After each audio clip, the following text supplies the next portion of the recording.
Olá, gente! Eu sou a professora Cristiane e tô aqui para passar para vocês o conteúdo sobre sistema nervoso que tá na unidade 35 da apostila de segundo bimestre de vocês. Tudo bem? Vamos lá? Hoje nós vamos falar sobre o sistema nervoso, está na unidade 35, a partir da página 20 da apostila de segundo bimestre de vocês. A começar, as funções básicas desse sistema, né? As três funções básicas do sistema nervoso são as funções sensitiva, integradora e motora. A função sensitiva, ela capta estímulos tanto externos quanto internos, né?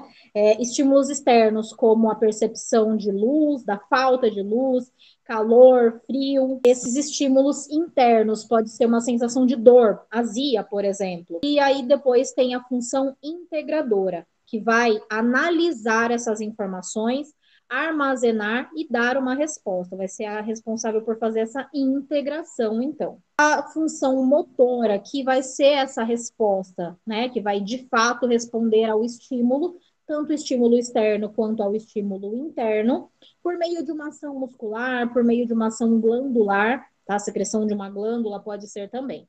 As divisões do sistema nervoso. As divisões principais: sistema nervoso central, sistema nervoso periférico, tá? Eu trouxe nesse mapa mental aqui para vocês, para facilitar a nossa compreensão. Então, o sistema nervoso ele tem duas grandes divisões: o sistema nervoso central e o sistema nervoso periférico. Falando primeiramente do sistema nervoso central, ele é composto por cabeça e tronco, tá? Na cabeça nós temos o encéfalo, junto com as meninges, e no tronco nós temos a medula espinal. O sistema nervoso periférico, ele é composto pelo sistema nervoso autônomo e somático, gente. O SNA, sistema nervoso autônomo, sistema nervoso somático, SNC. Os dois como subdivisões do sistema nervoso periférico. Dentro do autônomo, nós ainda temos uma outra subdivisão, que é o sistema nervoso simpático e o parasimpático. Apresentamos os sistemas central e periférico. Agora a gente vai falar especificamente do central e as suas subdivisões. É formado primeiramente pelas meninges, que são 3 camadas de tecido conjuntivo que estão abaixo do crânio e que vão proteger o nosso encéfalo, tá? São 3 meninges chamadas de dura mater, aracnoide e pia mater. A dura mater é a mais externa, é a mais dura, por isso dura mater, e a mais externa, então a que fica logo abaixo do crânio. A aracnoide é uma membrana intermediária, tá? Tanto em localização quanto em resistência, certo? E ela tem esse nome de aracnoide porque essa meninge, ela tem uma distribuição semelhante a uma teia de aranha, né? Essa membrana forma como se fosse uma teinha de aranha. E a terceira é a pia mater, que é a camada mais interna, mais grudadinha com o encéfalo e a mais flexível, a mais molinha, tá? Nessa pia mater vão existir vasos sanguíneos para nutrir e oxigenar as células do sistema nervoso central. Seguindo, falando ainda do sistema nervoso central, nós vamos falar das divisões do encéfalo, ok?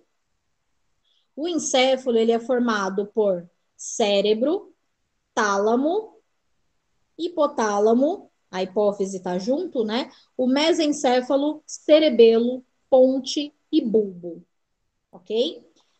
Nessa imagem aí, a gente consegue identificar onde estão essas estruturas por conta das cores que elas estão descritas e desenhadas, tá? Começando a falar pelo cérebro. O cérebro, ele é dividido no hemisfério direito e esquerdo, né? E esses dois hemisférios do cérebro são ligados no meio por uma estrutura chamada corpo caloso. No córtex do cérebro, né, na estrutura mais superficial, nós temos a massa cinzenta, tá? E na parte mais medular, na parte mais central, na mais do meio, nós temos a estrutura da massa branca. É o órgão mais importante de todo o encéfalo, de todo o sistema nervoso central, porque ele controla movimentos, interpreta estímulos, coordena a inteligência, a memória, raciocínio e até a imaginação. O cérebro aí, então, ele tá nessa imagem em vermelho. Nós temos a estrutura do tálamo, é na estrutura do meio aí, na parte do diencéfalo, tá? O verdinho aí tá juntando o tálamo, hipotálamo e a hipófise, tá? Falando do tálamo, ele tem os corpos celulares, onde o córtex se comunica com o sistema nervoso, né? O córtex sempre vai ser a estrutura mais superficial. Quando a gente falar de medula, sempre vai ser a estrutura mais interior, mais interna. O hipotálamo é responsável pelo sono, pela sensação de sede, pelo apetite, pelo equilíbrio térmico, emoções, e também está ligado à hipófise, né? Que é uma glândula com duas partes, a adenohipófise e a neurohipófise. Ela é essencial para o sistema endócrino, portanto. O cerebelo, ele é o marrom, na parte posterior da cabeça, então. Tá? O cerebelo tem também o hemisfério direito e esquerdo, assim como o cérebro, e ele também está ligado no meio por uma estrutura, tá? O cérebro tem o hemisfério direito e esquerdo e ligado no meio pelo corpo caloso. O cerebelo tem também o hemisfério direito e esquerdo ligado pelo meio por uma estrutura chamada vermis, tá? O cerebelo, ele coordena o equilíbrio, a postura e o movimento, tá? O movimento de andar, por exemplo, em que os braços se movimentam também para dar equilíbrio. Temos a ponte, vai ser esse amarelinho da imagem aí. Fica logo abaixo do cérebro, tem as funções de conduzir o impulso nervoso e atuar como centro nervoso também. O bulbo vai estar em azul aí para vocês. É uma ligação do cérebro já com a medula espinal, que conduz os impulsos nervosos nos dois sentidos. Tanto no sentido de perceber o estímulo, vir pela medula espinal e ir para o cérebro para interpretar aquela mensagem, quanto a resposta do cérebro para comandar para a medula espinal, comandar a resposta para um músculo ou para uma glândula. Ele também atua como centro de regulação para várias funções vitais, como ritmar as batidas do coração, controlar a pressão do sangue, estabelecer a frequência e a intensidade da respiração. A região do bulbo é responsável pelos movimentos cardíacos e respiratórios e é chamada de nó vital. Nós temos essa estrutura do nó vital, que é responsável pelos movimentos, então, cardíacos, respiratórios, e é uma estrutura, por isso que ela chama nó vital. Se essa estrutura for lesionada, são cessados imediatamente as funções cardíacas e as funções respiratórias, e a pessoa tem morte instantânea, tá? Ela fica bem aqui na base da nuca, por isso que tem uma região que, se a pessoa bater, ela morre na hora. Medula espinal, ainda falando de sistema nervoso central, tá?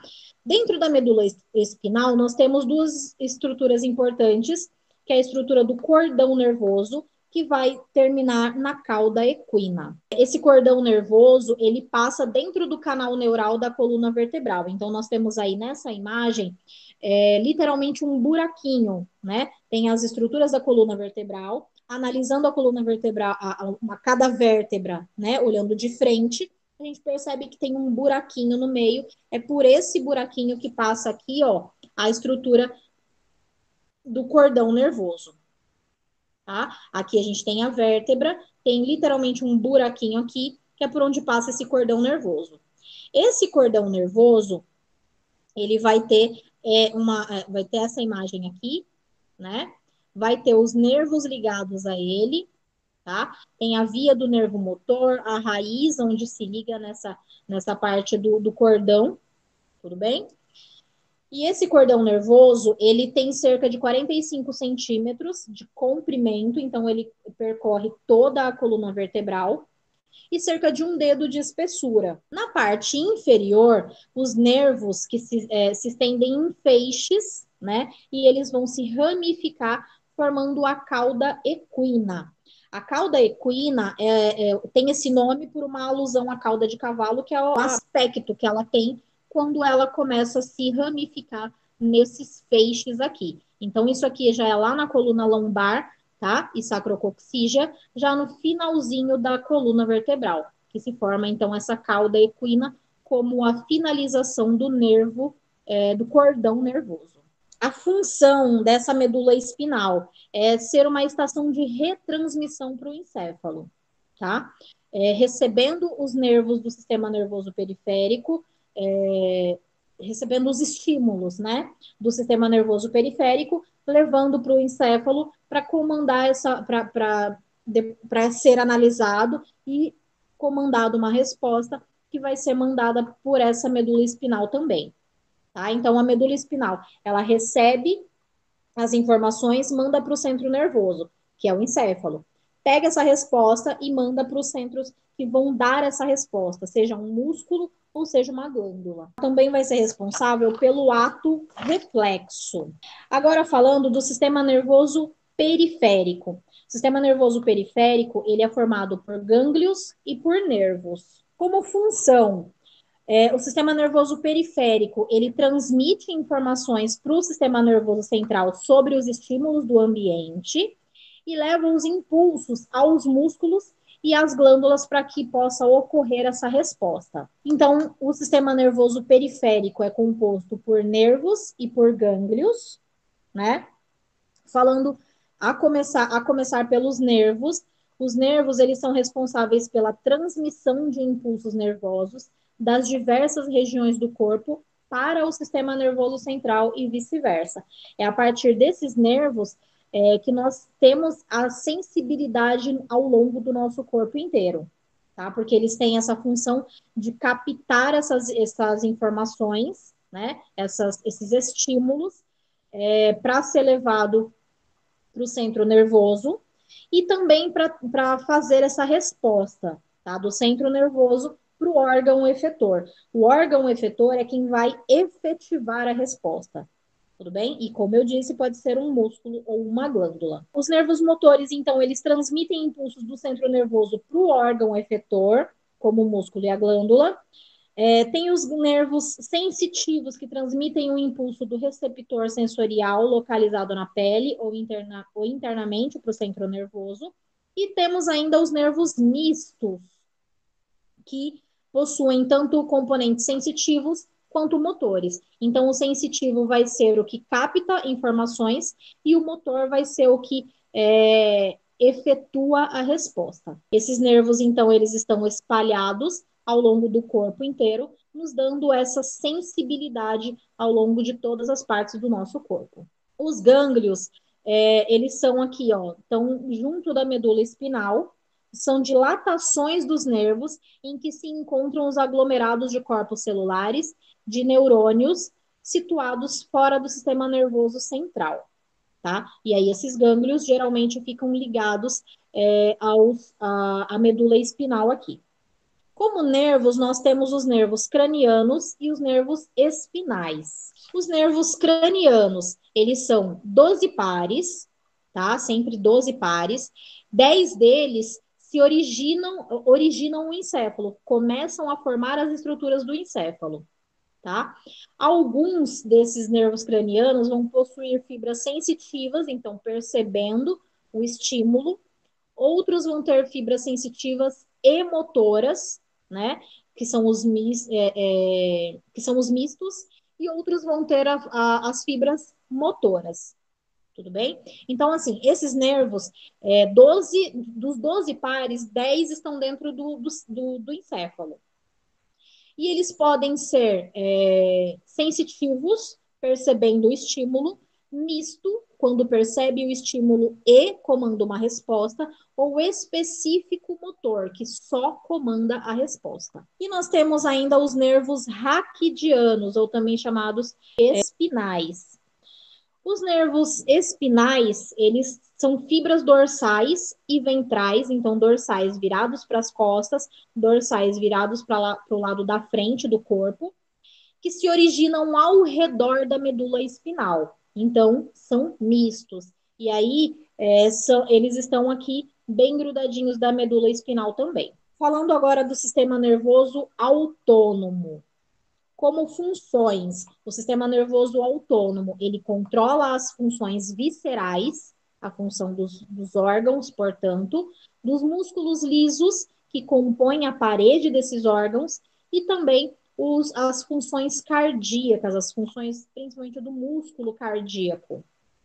Tá? Além disso, o sistema nervoso autônomo controla o ritmo respiratório, controla a pressão sanguínea, os batimentos cardíacos e a contração da musculatura lisa visceral. Tá? Por exemplo, a contração de peristaltismo do sistema digestório, que são movimentos ondulatórios que vão empurrar sempre o bolo alimentar mais para frente.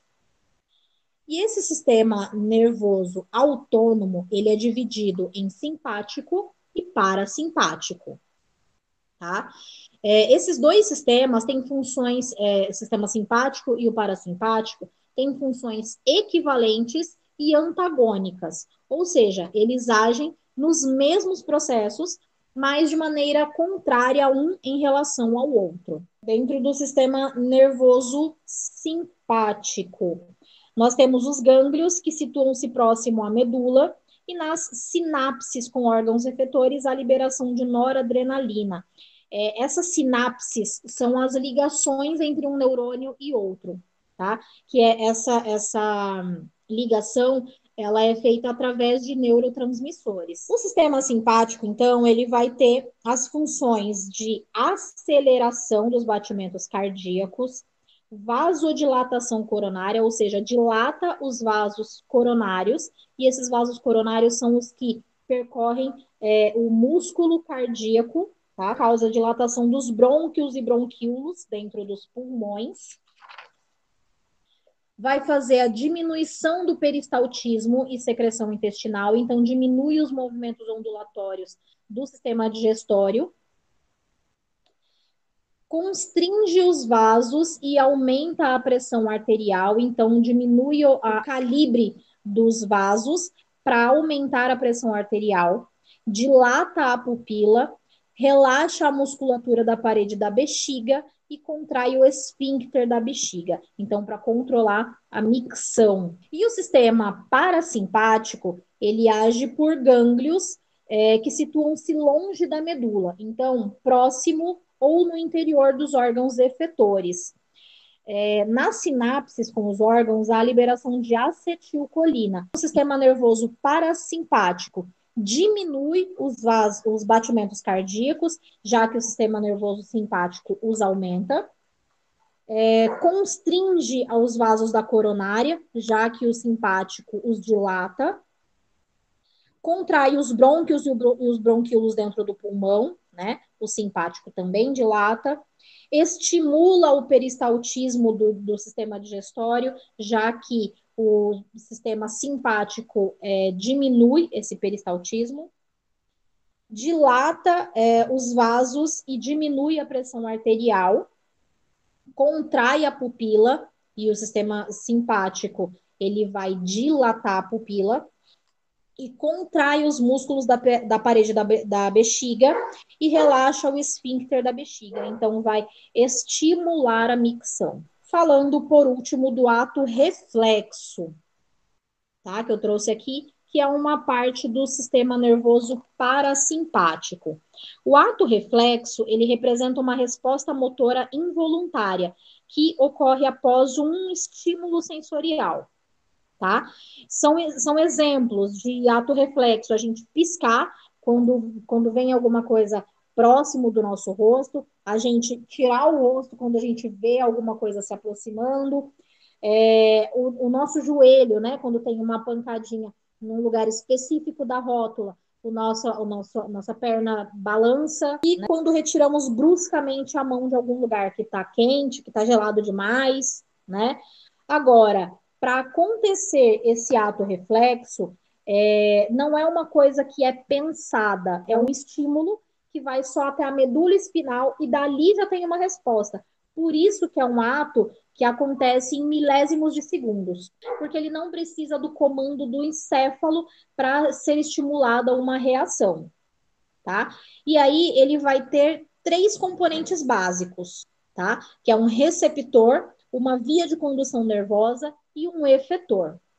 Esse receptor vai ser responsável pela captação do estímulo. Pode ser a pele, que está percebendo o estímulo do calor. Depois, vai precisar ter uma via de condução nervosa, que são formadas Essa condução nervosa é formada pelos neurônios sensitivos ou eferentes, né, aqueles que recebem a informação, e a partir dele, por meio dos neurônios motores, também chamados de eferentes, que vão realizar, através dos nervos motores, a resposta através de um efetor, tá? Que é o terceiro componente do ato reflexo. Então é isso, gente. Eu espero que vocês tenham compreendido o conteúdo de hoje. Vou pedir para vocês passarem o link desse vídeo para quem vocês sabem que não estavam presentes na aula.